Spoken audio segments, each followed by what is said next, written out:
બગદાણાના નવનીત બાલધિયાના જે માર મારવાનો કેસ છે તેને લઈ અને મોટા ખુલાસા થઈ રહ્યા છે, જેમાં લીંબડીમાં પણ કોળી સમાજ દ્વારા મામલતદારને આવેદનપત્ર પાઠવવામાં આવ્યું છે। હાઈવેથી સેવા સદન સુધી રેલીનું આયોજન કરવામાં આવ્યું। રેલી કાઢી અને આવેદનપત્ર સોંપવામાં આવ્યું છે।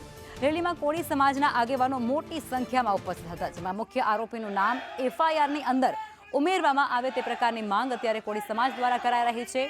નવનીત બાલધિયા કેસની અંદર એસઆઈટીની રચના પણ થઈ ચૂકી છે, તપાસ પણ હાથ ધરવામાં આવી રહી છે અને આ બધા વચ્ચે કોળી સમાજ અત્યારે ન્યાયની માંગણી સાથે મેદાને ઉતરી ગયું છે। અસંખ્ય લોકો આ રેલીની અંદર જોડાયા। તમામ ચાલુ ધારાસભ્યો, માજી ધારાસભ્યો, તમામ વર્ગના, તમામ સમસ્ત કોળી સમાજના દરેકે દરેક નેતાઓ ત્યાં નવનીતભાઈને મહુવા જઈ હોસ્પિટલ આશ્વાસન આપ્યું છે।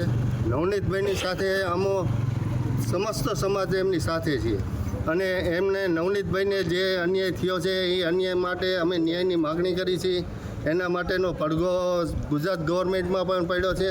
ગુજરાત ગવર્મેન્ટે સીટની રચના કરી છે।